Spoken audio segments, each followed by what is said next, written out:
श्रीमद् भागवत कथा तीसरा अध्याय भगवान के अवतारों का वर्णन।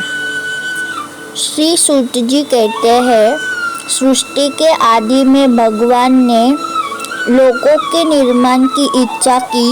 इच्छा होते ही उन्होंने महतत्व आदि से निष्पन्न पुरुष रूप ग्रहण किया।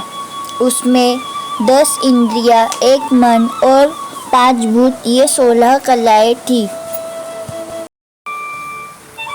उन्होंने कारण जल में शयन करते हुए जब योग निद्रा का विस्तार किया, तब उनके नाभि सरोवर में से एक कमल प्रकट हुआ और उस कमल से प्रजापतियों के अधिपति ब्रह्मा जी उत्पन्न हुए। भगवान के उस विराट रूप के अंग प्रत्यंग में ही समस्त लोकों की कल्पना की गई है। वह भगवान का विशुद्ध सत्वमय श्रेष्ठ रूप है। योगी लोग दिव्य दृष्टि से भगवान के उस रूप का दर्शन करते हैं। भगवान का वह रूप हजारों पैर, जांघें, भुजाएं और मुखों के कारण अत्यंत विलक्षण है। उसमें सहस्त्रों सिर, हजारों कान, हजारों आँखें और हजारों नासिकाएं हैं। हजारों मुकुट, वस्त्र और कुंडल आदि आभूषणों से वह उल्लसित रहता है। भगवान का यही पुरुष रूप, जिसे नारायण कहते हैं, वह कहते हैं अनेक अवतारों का अक्षय कोश है। इसी से सारे अवतार प्रकट होते हैं। इस रूप के छोटे से छोटे अंश से देवता, पशु, पक्षी और मनुष्यादि योनियों की सृष्टि होती है। उन्हीं प्रभु ने पहले कौमार सर्ग में सनक, सनंदन, सनातन और सनत कुमार, इन 4 ब्राह्मणों के रूप में अवतार ग्रहण करके अत्यंत कठिन अखंड ब्रह्मचर्य का पालन किया।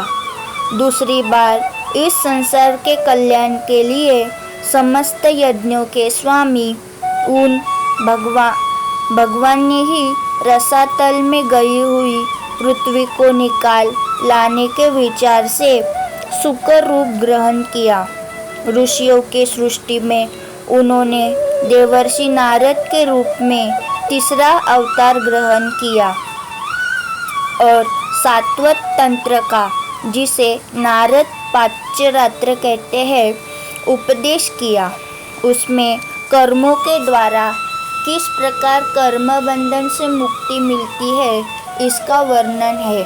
धर्मपत्नी मूर्ति के गर्भ से उन्होंने नर नारायण के रूप में चौथा अवतार ग्रहण किया। इस अवतार में उन्होंने ऋषि बनकर मन और इंद्रियों का सर्वथा संयम करके बड़ी कठिन तपस्या की।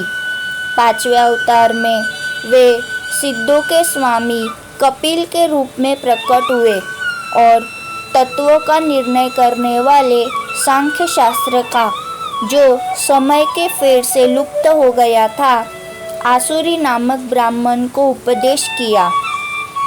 अनसुया के वर मांगने पर 6ठे अवतार में वे आत्रि की संतान दत्तात्रेय हुए। इस अवतार में उन्होंने अलर्क एवं प्रहलाद आदि को ब्रह्म ज्ञान का उपदेश किया। 7वीं बार रुचि प्रजापति की आकुति नामक पत्नी से यज्ञ के रूप में उन्होंने अवतार ग्रहण किया और अपने पुत्र याम आदि देवताओं के साथ स्वयंभू मनवंतर की रक्षा की। राजा नाभि की पत्नी मेरु देवी के गर्भ से ऋषभ देव के रूप में भगवान ने 8वां अवतार ग्रहण किया।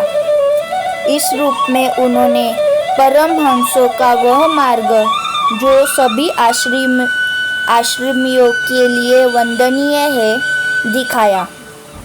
ऋषियों की प्रार्थना से 9वीं बार वे राजा पृथु के रूप में अवतीर्ण हुए।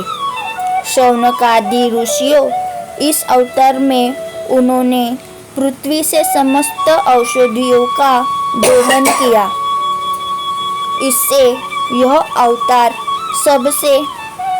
इस अवतार में उन्होंने पृथ्वी से समस्त औषधियों का दोहन किया था। इससे यह अवतार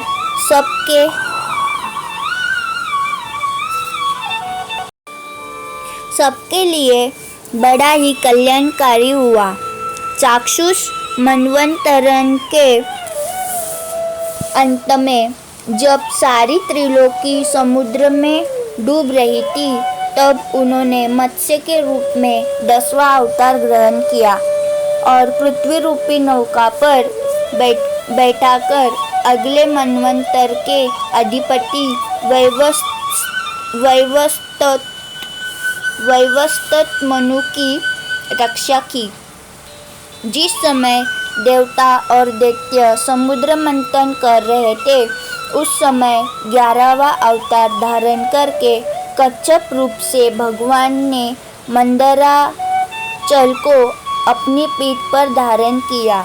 12वीं बार धन्वंतरी के रूप में अमृत लेकर समुद्र से प्रकट हुए और 13वीं बार मोहिनी रूप धारण करके दैत्यों को मोहित करते हुए देवताओं को अमृत पिलाया।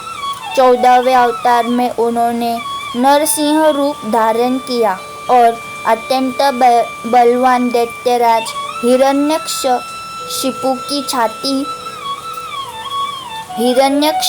छाती अपने नखों से अनायास इस प्रकार फाड़ ली जैसे चटाई बनाने वाले सीख को चीर डालता है। 15वीं बार वामन का रूप धारण करके भगवान दैत्यराज बलि की यज्ञ में गए। वे चाहते तो थे त्रिलोकी का राज, परंतु मांगी उन्होंने केवल 3 पग पृथ्वी।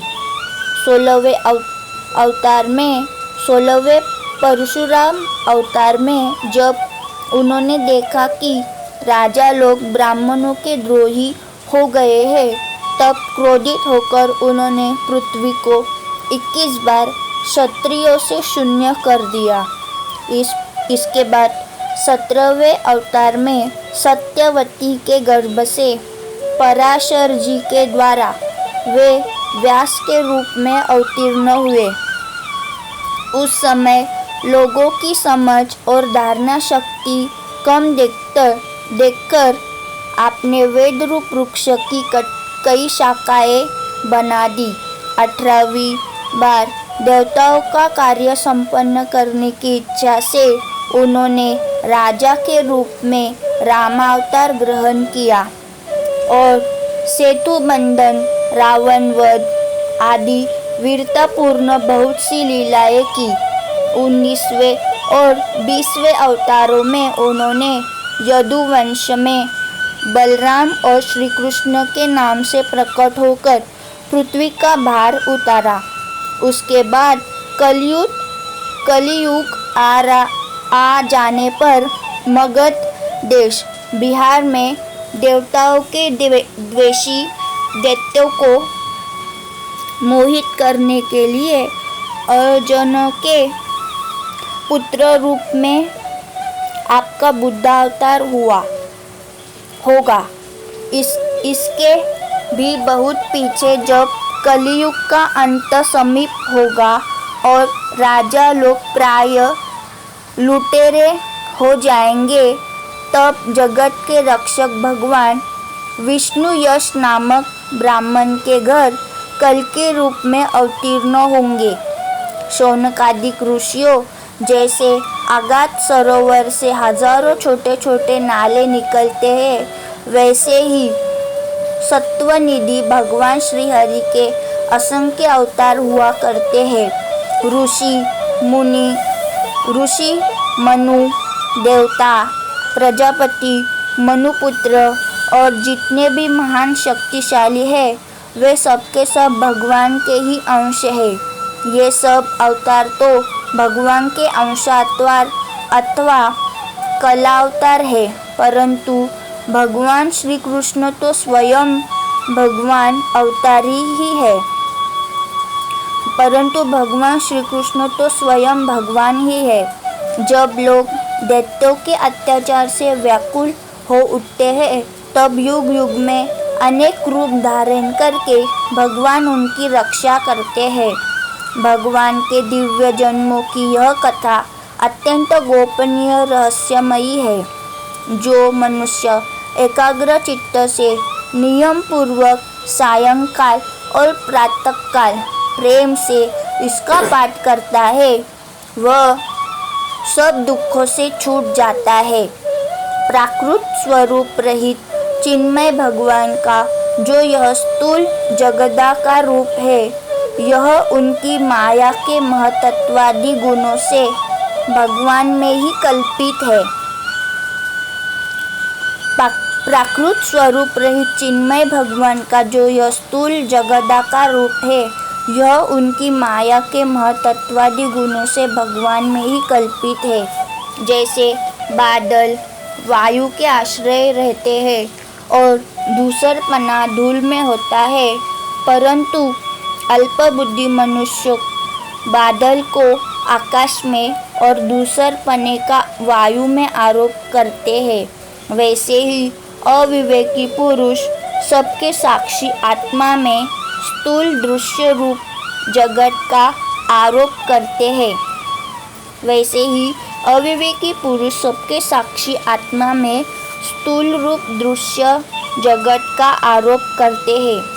इस स्थूल रूप से परे भगवान का एक सूक्ष्म अव्यक्त रूप है, जो न तो स्थूल की तरह आकार आदि गुणों वाला है और न देखने सुनने में ही आ सकता है। वही सूक्ष्म शरीर है। इस स्थूल रूप से परे भगवान का एक सूक्ष्म अव्यक्त रूप है, जो न तो स्थूल की तरह आकार आदि गुणों वाला है और न देखने सुनने में ही आ सकता है। वही सूक्ष्म शरीर है। आत्मा का आरोप या प्रवेश होने से यही जीव कहलाता है। आत्मा का आरोप या प्रवेश होने से यही जीव कहलाता है। आत्मा का आरोप या प्रवेश होने से यही जीव कहलाता है और इसका बार बार जन्म होता है। उपर्युक्त सूक्ष्म और स्थूल शरीर अविद्या से ही आत्मा में आरोपित है। जिस अवस्था में आत्मस्वरूप के ज्ञान से यह आरोप दूर हो जाता है, उसी समय ब्रह्म का साक्षात्कार होता है। उपर्युक्त सूक्ष्म और स्थूल शरीर अविद्या से ही आत्मा में आरोपित है। जिस अवस्था में आत्मस्वरूप के ज्ञान से यह आरोप दूर हो जाता है, वही समय ब्रह्म का साक्षात्कार होता है।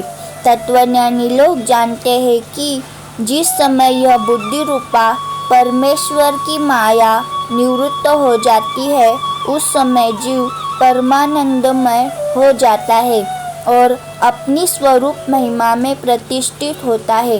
वास्तव में जिनके जन्म नहीं है और कर्म भी नहीं है, उन हृदयेश्वर भगवान के अप्राकृत जन्म और कर्म का तत्वज्ञानी लोग इसी प्रकार वर्णन करते हैं, क्योंकि उनके जन्म और कर्म वेदों के अत्यंत गोपनीय रहस्य है। भगवान की लीला अमोघ है। वे लीला से ही इस संसार का सृजन, पालन और संहार करते हैं, किंतु इसमें आसक्त नहीं होते।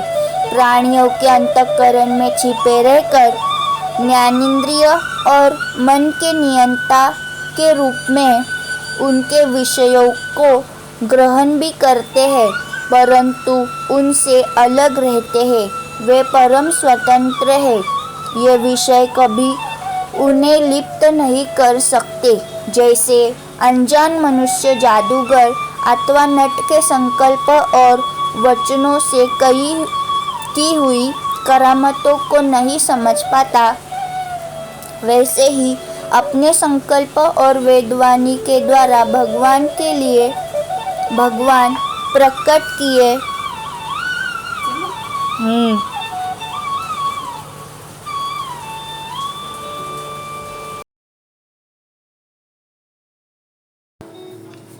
वैसे ही अपने संकल्प और वेदवाणी के द्वारा भगवान के प्रकट किए हुए इन नाना नाम और रूपों को तथा उनकी लीलाओं को कुबुद्धि जीव बहुत सी तर्क युक्तियों के द्वारा नहीं पहचान सकता।